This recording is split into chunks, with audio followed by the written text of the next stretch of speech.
میں آنے کے لیے کرتے تھے وہ بھی ڈسمس ہو گئی، اور جو درخواست بازی عدالتوں میں ریلیف کے لیے کرتے تھے وہ بھی ڈسمس ہو گئی۔ اب ان کو جواب شہباز شریف صاحب نے عدالت میں جو جواب دینے ہیں وہ عدالت میں ایک اپنی لیگل اسٹریٹجی کے مطابق چلیں گے، مجھے یقین ہے یہ بڑا کوشش کریں گے معاملے کو ڈریگ کریں انشاءاللہ۔ تمام ادارے جو ہیں وہ اچھا کام کر رہے ہیں اور اس کو آگے چلائیں گے،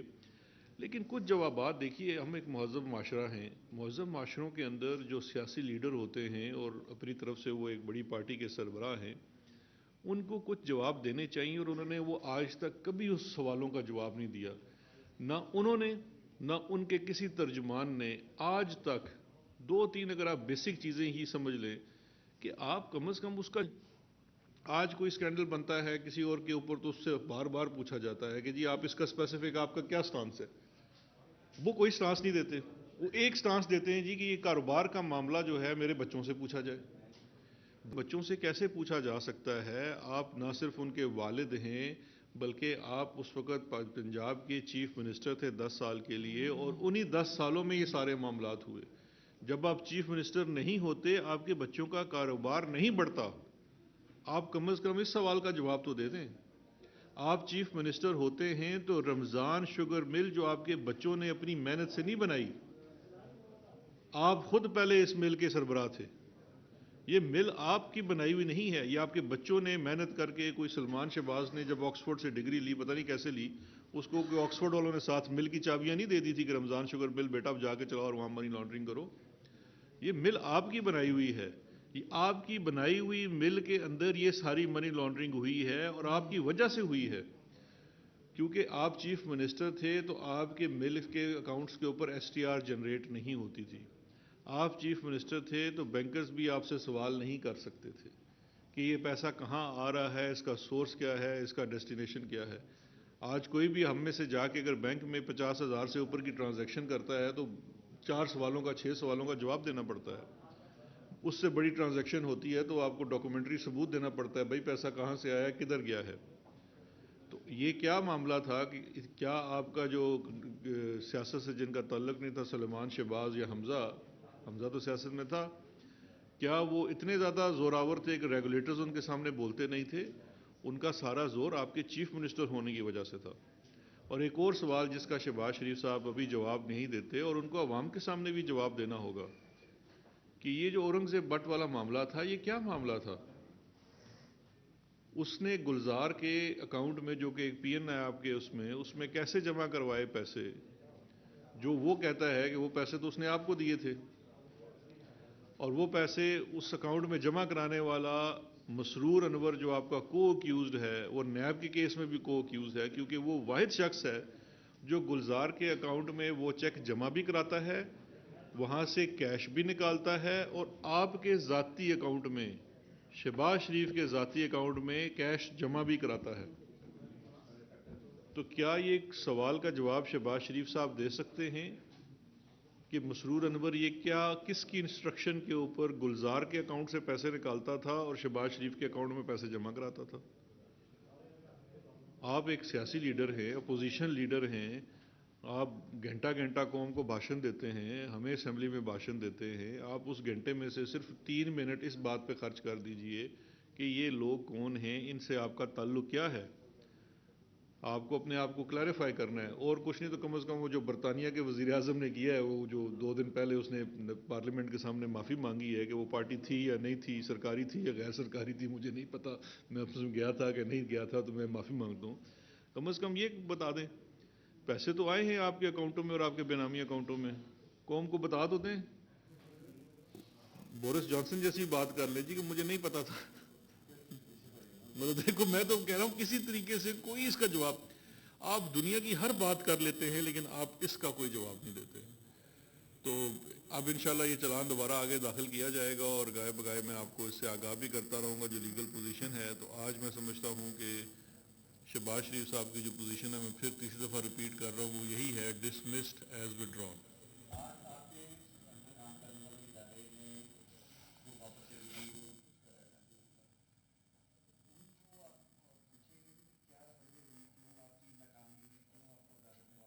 سر لگتا ہے آپ نے میری پریس کانفرنس پوری سنی نہیں ہے، میں نے آپ کو یہی بتایا ہے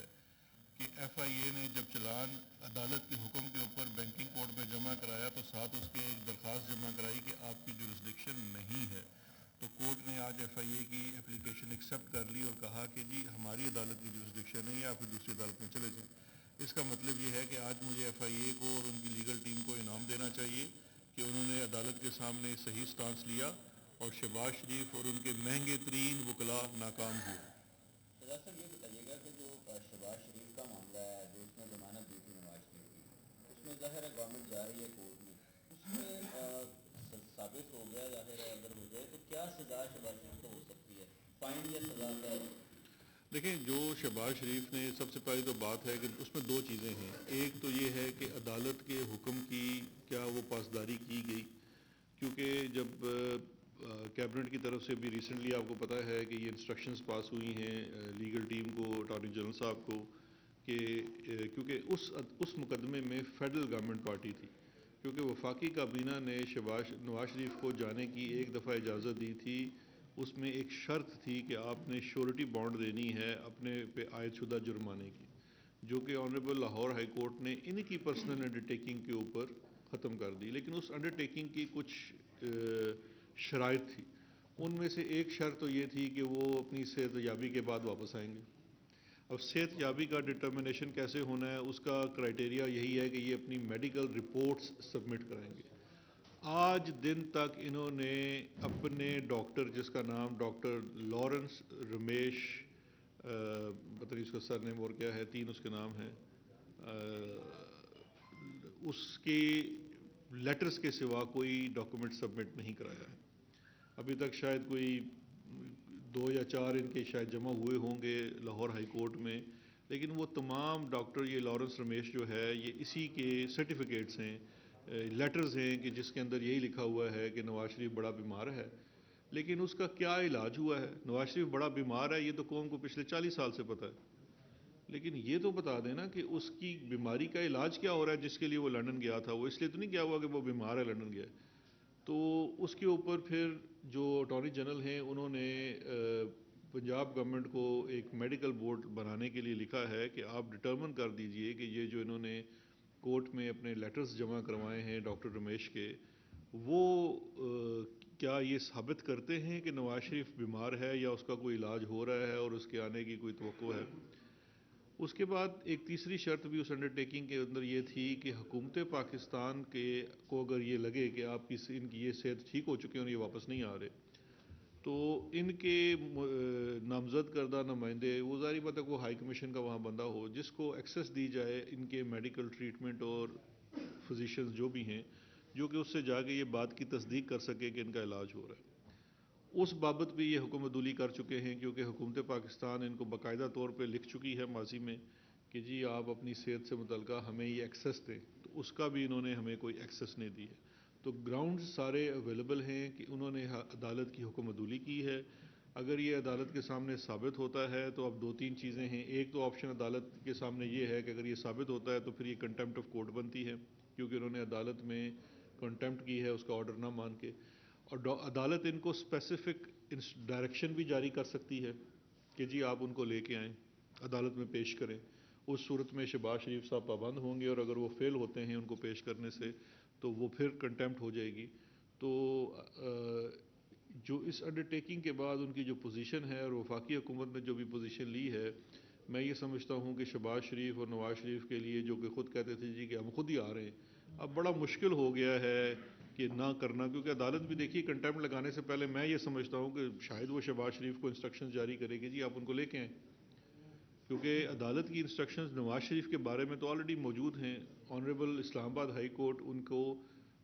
پروکلیمڈ افینڈر ڈکلیئر کر چکی ہے، اور پروکلیمڈ افینڈر ڈکلیئر کرنے سے پہلے، اشتہاری ڈکلیئر کرنے سے پہلے ان کو باقاعدہ انہوں نے موقع بھی دیا تھا کہ جی آپ واپس آ جائیں، تو وہ نہیں آئے، جس کا مطلب ہے کہ کورٹس تو پہلے ہی نہیں مانتی کہ نواز شریف بیمار ہے۔ اگر کسی کو کوئی ثبوت ہے کسی کے پاس یا کوئی اطلاع ہے کہ وہ واقعی بیمار ہیں تو مجھے نہیں پتہ، لیکن نہ عدالتیں مان رہی ہیں نہ ڈاکٹر مان۔ بتائیے گا کہ جس طرح آپ نے کہا کہ اگر کورٹ شہباز شریف کو کہتی ہے وہ جائیں اور نواز شریف کو لے کر آئیں، تو شہباز شریف کی گارنٹی بھی پھر آپ کو کچھ چاہیے ہوگی کہ شہباز شریف کا گارنٹر کون بنے، حمزہ بنے یا پارٹی لیڈر بنے، یا بغیر گارنٹی کے شہباز شریف کو جانے دیں گے؟ اور اگر شہباز شریف بھی چلے جاتے ہیں تو واپس نہیں آتے